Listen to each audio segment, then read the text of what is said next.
السلام علیکم ورحمۃ اللہ تعالی وبرکاتہ۔ نحمده ونصلي ونسلم على رسوله الكريم اما بعد فاعوذ بالله من الشیطان الرجیم بسم اللہ الرحمن الرحیم ان اللہ وملائکته یصلون علی النبی یا ایها الذین آمنوا صلوا علیہ وسلموا تسلیما اللهم صل على سيدنا ومولانا محمد معدن الجود والكرم وآله الكرام وابنه الكريم وبارك وسلم صلاة وسلاما عليك يا رسول الله صلی اللہ تعالی علیہ وسلم۔ حدیث نمبر 32 علماء کی دست بوسی کے بارے میں۔ ہم جو علماء کرام کے ہاتھ چومتے ہیں، بزرگان دین کے، پیران نظام کے ہاتھ چومتے ہیں، اس کا ثبوت اس حدیث پاک کے اندر موجود ہے۔ عن زارع وکان فی وفد عبد القیس قال لما قدمنا المدینة فجعلنا نتبادر من رواحلنا فنقبل ید رسول اللہ صلی اللہ علیہ وسلم ورجلہ، رواہ ابو داود۔ حضرت زارع جو قبیلہ عبد القیس کے نمائندوں میں شامل تھے، یہ فرماتے ہیں کہ جب ہم مدینے میں آئے تو ہم لوگ جلدی اپنی سواریوں سے اتر پڑے اور ہم حضور صلی اللہ علیہ وسلم کے ہاتھ اور پاؤں کو بوسہ دینے لگے۔ یہ بوسہ دینے کا ثبوت اس حدیث پاک میں موجود ہے، اور یہ دلیل ہے ہمارے لیے کہ ہم جو بزرگوں کے ہاتھ چومتے ہیں، ماں باپ کے ہاتھ چومتے ہیں، علماء کرام کے ہاتھ چومتے ہیں، اور پیران اعظام کے، یعنی کوئی بھی معظم دینی ہو جس کی تعظیم کا ہمیں حکم دیا گیا، ہم ان کے ہاتھ چومتے ہیں، تو اس سے ہمیں دلیل ملتی ہے، اور اس کا مطلب یہ ہے کہ یہ جائز ہے، یہ کوئی گناہ کا کام نہیں، غلط نہیں، بلکہ یہ صحابہ کرام کی سنت ہے، کیونکہ یہ صحابہ تھے، قبیلہ عبد القیس کے لوگ نبی پاک صلی اللہ علیہ وسلم کی بارگاہ میں حاضر ہوئے، اور انہوں نے حضور پاک صلی اللہ علیہ وسلم کے دست مبارک کا بھی بوسہ لیا، اور حضور کے پاؤں مبارک کا بھی بوسہ لیا، اور حضور پاک صلی اللہ علیہ وسلم نے منع بھی نہیں فرمایا۔ اس کا مطلب کیا ہے کہ یہ کام جائز ہے۔ اگر یہ ناجائز ہوتا یا غلط ہوتا تو نبی پاک صلی اللہ علیہ وسلم منع فرما دیتے، تو منع نہ فرمانا یہ اس کے جواز کی دلیل ہے۔ حضرت زارع اس حدیث پاک کے راوی ہیں، یہ ان کا پورا نام ہے زارع بن عامر رضی اللہ تعالیٰ عنہ، یہ صحابی رسول ہیں، اور قبیلہ عبد القیس کے جو نمائندے حضور پاک صلی اللہ علیہ وسلم کی خدمت میں حاضر ہوئے تھے، یہ اس وفد میں شامل تھے۔ وفد یعنی دوسرے علاقے سے آنے والے لوگ۔ نبی پاک صلی اللہ علیہ وسلم کی بارگاہ میں ایسے بہت سارے وفود آئے تھے، اور یہ خاص طور پر فتح مکہ کے بعد، مکہ مکرمہ فتح ہو جانے کے بعد مختلف قبیلے کے لوگ حضور پاک صلی اللہ علیہ وسلم کی بارگاہ میں حاضر ہوتے جاتے تھے، اور کلمہ پڑھ کے مسلمان ہوتے چلے جاتے تھے۔ تو یہ عبد القیس کا وفد بھی نبی پاک صلی اللہ علیہ وسلم کی بارگاہ میں حاضر ہوا، اور انہوں نے حضور پاک صلی اللہ علیہ وسلم کی بارگاہ میں حاضر ہونے کے بعد حضور کے دست مبارک کا بھی بوسہ لیا، اور آپ کے قدم مبارک کا بھی بوسہ لیا۔ محدثین نے ان کو یعنی حضرت زارع بن عامر کو بصری محدثین کی فہرست میں داخل کیا ہے، یعنی یہ بصرہ کے رہنے والے تھے، اور وہاں کے جو محدثین ان کو بصری یا بصری محدثین کہا جاتا ہے، اور ان کی حدیثیں عام طور پر بصری محدثین کے پاس ہی ہیں، کیونکہ یہ بصرہ میں ہی رہے، بصرہ میں زندگی گزاری، اور نبی پاک صلی اللہ علیہ وسلم کی حدیثوں کو وہاں پر بیان کیا، تو جو وہاں رہنے والے تھے انہوں نے ان سے حدیثیں سنی اور اس کو محفوظ کیا۔ اسی وجہ سے کہتے ہیں کہ ان کی حدیثیں عام طور پر بصری محدثین کے پاس ہی ہیں۔ اس حدیث سے ثابت ہوا کہ علماء اور مشائخ اور صلحائے امت یعنی نیک لوگوں کے ہاتھ پاؤں کو عقیدت و محبت سے چومنا جائز ہے۔ حضرت شیخ عبدالحق محدث دہلوی رحمۃ اللہ تعالی علیہ نے تحریر فرمایا ہے، اشیعۃ اللمعات جو آپ کی کتاب ہے اس کا یہ حوالہ ہے، اگر علماء اور بادشاہ کے ہاتھ کو ان کے علم اور دینداری نیز دین کی تعظیم کی نیت سے کوئی چوم لے تو اس میں کوئی حرج نہیں ہے۔ ہاں اگر کسی دنیاوی غرض کے لالچ میں ایسا کرے تو یہ سخت مکروہ ہے، یعنی سخت ناپسندیدہ ہے۔ دنیاوی لالچ اور دنیاوی غرض، کوئی دنیاوی مطلب اور مقصد کے لیے چومے تو پھر یہ درست نہیں ہے، یہ غلط ہے۔ لیکن عام طور پر جب ہم علماء کرام کے ہاتھ چومتے ہیں، ہم جو بزرگان دین کے ہاتھ چومتے ہیں، یا پیران اعظام کے ہاتھ چومتے ہیں تو کیوں، اس کا مقصد کیا ہوتا ہے؟ کیونکہ ان کا تعلق دین سے ہے، وہ دیندار ہیں، وہ متقی ہیں، پرہیزگار ہیں، وہ نیک ہیں، اس وجہ سے ان کے ہاتھ چومے جاتے ہیں۔ تو وہاں کوئی دنیاوی لالچ نہیں ہوتی، کوئی دنیاوی غرض نہیں۔ اب وہ دنیاوی لالچ ہو بھی کہاں سے سکتی؟ عام طور پر علماء اور مشائخ یہ اتنی حیثیت والے ہوتے ہی نہیں کہ آپ کو مال دے دیں گے، دولت دے دیں گے اور یا کوئی دنیا کی چیز دے دیں گے، ان کا تو حال یہ ہے۔ تو وہاں تو یہ لالچ کے معاملات ہو ہی نہیں سکتے، عام طور پر علماء کے ساتھ اس طرح کے معاملات ہوتے۔ تو جو ہم ہاتھ چومتے تو نیت یہی ہوتی ہے کہ یہ دیندار ہیں، متقی پرہیزگار ہیں، دین سے ان کا تعلق ہے، یہ معظم دینی ہیں، قابل تعظیم ہیں، اس وجہ سے ہم ان کی تعظیم کرتے ہیں۔ دوسری بات کہتے ہیں کہ علماء کا ہاتھ چومنے پر طعنہ زنی کرنے والوں کے لیے اس حدیث میں اور شیخ محقق کی تصریح میں یقیناً ہدایت کا بہت بڑا سامان ہے۔ کچھ لوگ اس بات پر اعتراض کرتے ہیں کہ علماء کا ہاتھ نہیں چومنا چاہیے، بزرگوں کا یا پیروں کا ہاتھ نہیں چومنا چاہیے۔ تو اس حدیث پاک میں ان کے لیے عبرت کا سامان ہے، سبق موجود ہے، بشرطے کہ ان کے دلوں پر اناد اور انکار کی مہر نہ لگ چکی ہو۔ اگر سرکشی کی مہر لگ جائے اور سرکشی اور اناد کا چشمہ پہن کر اگر اس حدیث پاک کو پڑھیں گے تو بات نہیں سمجھ میں آئے گی، وہ چشمہ اتارنا پڑے گا۔ اگر دل پر سرکشی کی مہر نہیں لگی ہے تب بات سمجھ میں آئے گی اور اس کو قبول کریں گے، ورنہ یہ حدیثیں تو یہ بھی پڑھتے ہیں، ان کی یہاں بھی مدرسوں میں پڑھائی جاتی، دارالعلوم میں پڑھائی جاتی ہے، لیکن اس کے باوجود سمجھتے نہیں ہیں۔ مشکات شریف کی حدیث ہے، مشکات شریف میں موجود ہے، اور ابو داؤد کا بھی حوالہ موجود ہے سنن ابو داؤد کے اندر، اور سنن ابو داؤد ان کے یہاں مدرسوں میں بھی پڑھائی جاتی ہے اور ان کے عالم علماء بھی پڑھتے ہیں، اور یہ حدیث پڑھی اس کے باوجود اعتراض کرتے ہیں کہ ہاتھ چومنا جائز نہیں ہے، بدعت ہے وغیرہ وغیرہ، جبکہ ہمارے نزدیک یہ جائز ہے اور کار ثواب ہے، برکت والی چیز ہے۔ بزرگوں کے ہاتھ چومنے سے برکت حاصل ہوتی ہے، فیض حاصل ہوتا ہے۔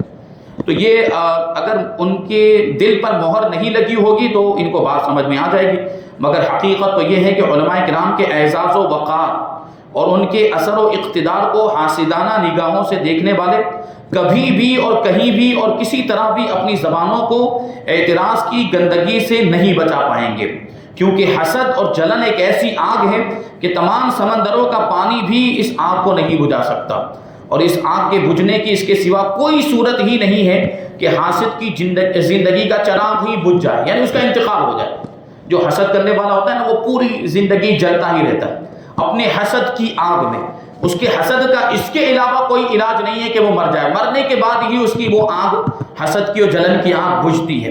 حضرت شیخ سعدی رحمۃ اللہ تعالیٰ نے بڑے پتے کی بات لکھی ہے حسد کے بارے میں، کہتے ہیں کہ بیمیر تا بے رہی اے حسود کہ ای رنجے است کہ از مشقت آ جز بمرگ نتواں رست، یعنی اے حسد کرنے والے تو مر جا، تیرا حسد یہ ایک ایسا رنج ہے کہ تو اس کی مشقت اور تکلیف سے بغیر مرے ہوئے چھٹکارا پا ہی نہیں سکتا۔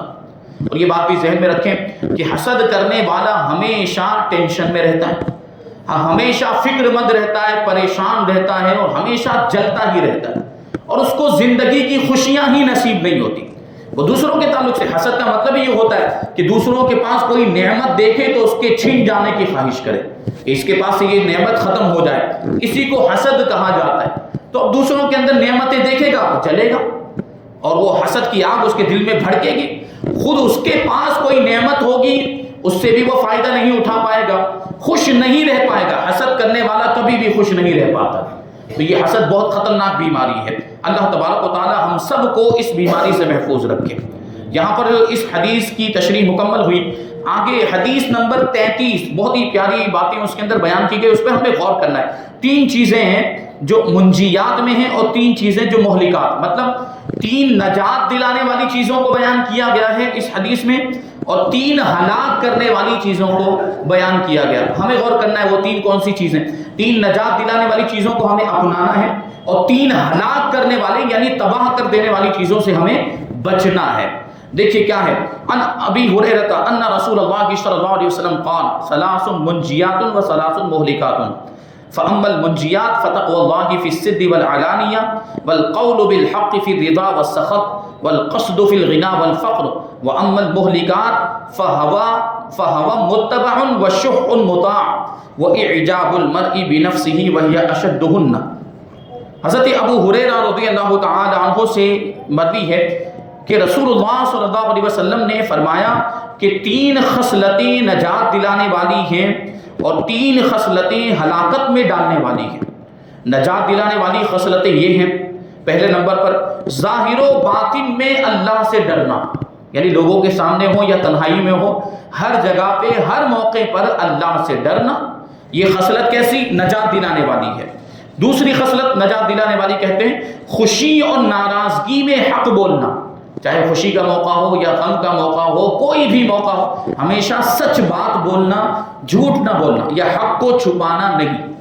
اور تیسری بات مالداری اور فقیری میں درمیانی چال چلنا، درمیانی راہ اختیار کرنا، اعتدال پر عمل کرنا، یعنی اس کا یہ مطلب نہیں کہ مالدار ہو گئے تو مال کو بیکار کی چیزوں میں خرچ کرے، فضول کی چیزوں میں خرچ کرے، اسراف کرے، فضول خرچی کرے، اس کی اجازت نہیں۔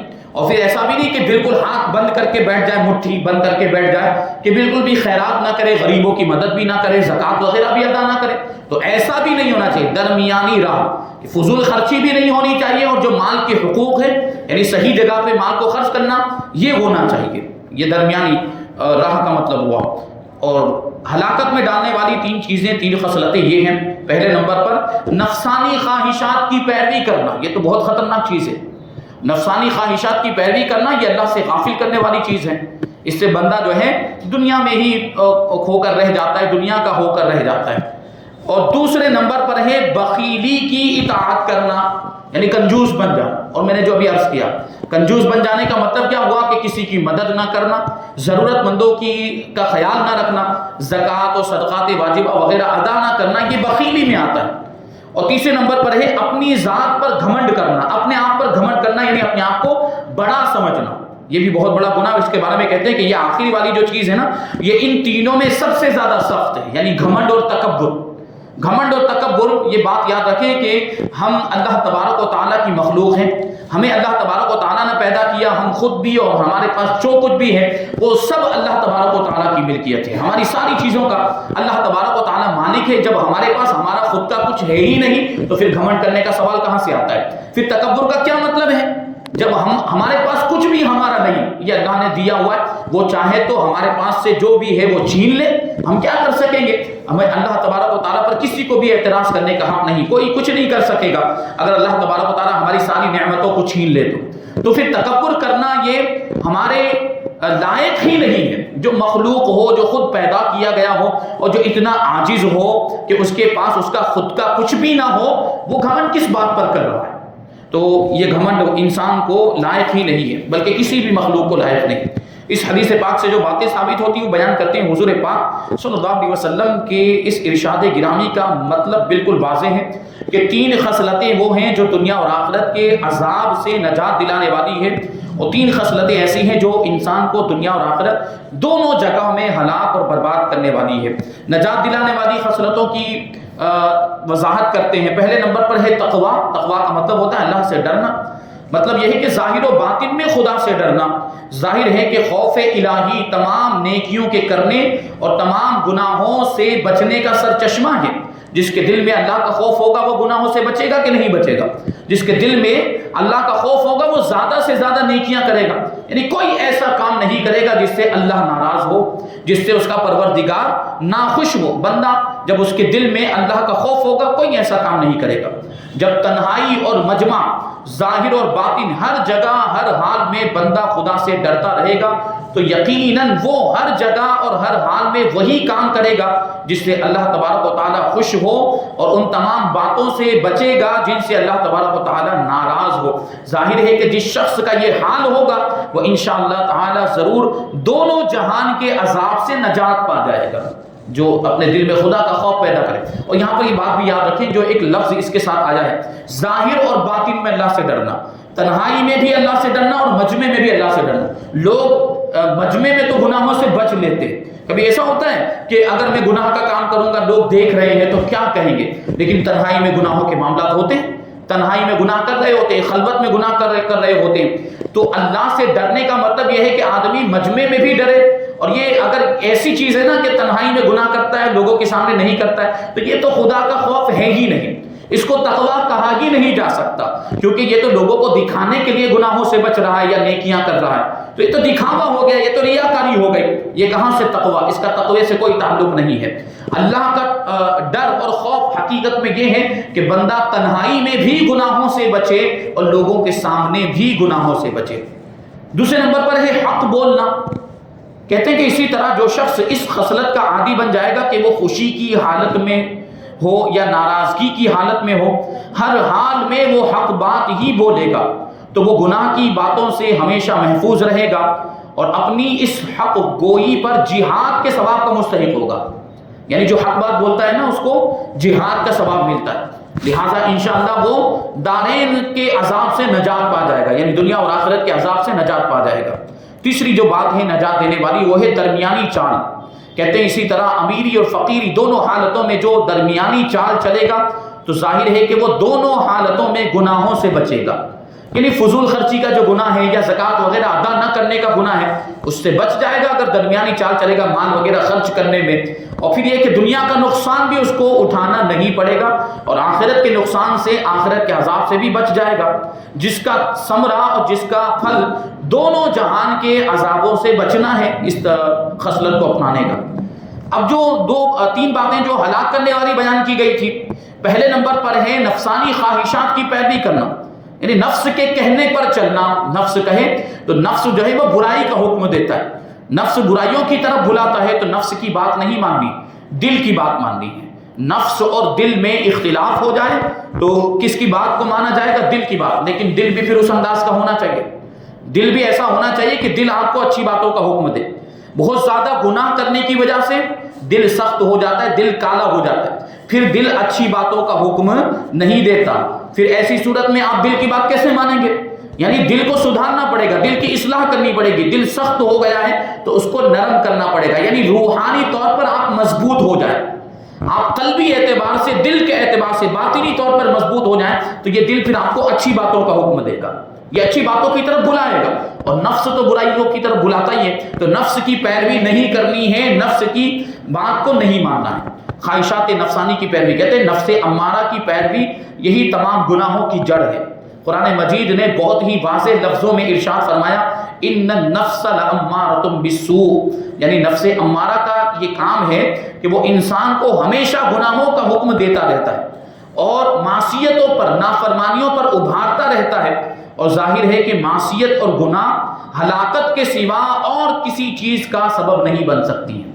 گناہوں کی وجہ سے آدمی ہلاک ہو جاتا ہے اور نافرمانیوں کی وجہ سے آدمی برباد، کیونکہ یہ تو سب سے بڑی بربادی ہے، گناہوں میں مبتلا رہنا. دوسری بات ہے بخیلی کی اطاعت کرنا. آدمی بخیل بن جائے، کنجوس بن جائے. اور کنجوس ہونے کا مطلب میں نے بتایا. کہتے کہ اسی طرح بخیلی کی اطاعت بھی ہر قسم کی نیکیوں سے روکنے والی، اور بخیل کو دنیا اور آخرت میں کہیں بھی آرام و راحت نصیب نہیں ہو سکتا. دنیا میں بھی وہ طرح طرح کی تکلیفیں اٹھاتا ہے اور آخرت میں تو جہنم کے سوا اس کا کوئی ٹھکانہ ہی نہیں ہوگا. شاعر کہتے ہیں کہ بخیل از بوت زاہد اربوت، بخیل اربوت زاہد بحر و بر، بہشتی نہ باشد بحکم خبر.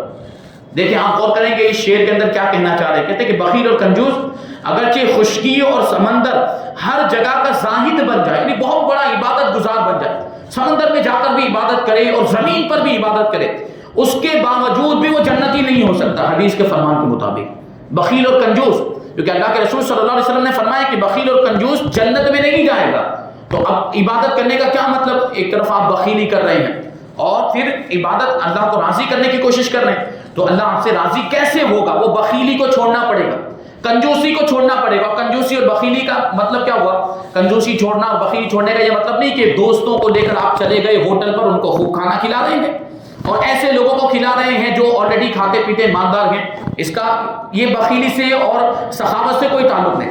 سخاوت کا کیا مطلب ہوا کہ آپ غریبوں کی مدد کریں، آپ ضرورت مندوں کا خیال کریں، یتیموں کا خیال کریں، بیواؤں کا خیال کریں، اپنے مال کی زکوٰۃ پابندی کے ساتھ ادا کریں، صدقہ فطر ادا کریں، خیرات کریں، اور یہ سب چیزیں جو ہوتی ہیں یہ بخیلی کے خلاف ہیں اور یہ سخاوت میں آتی.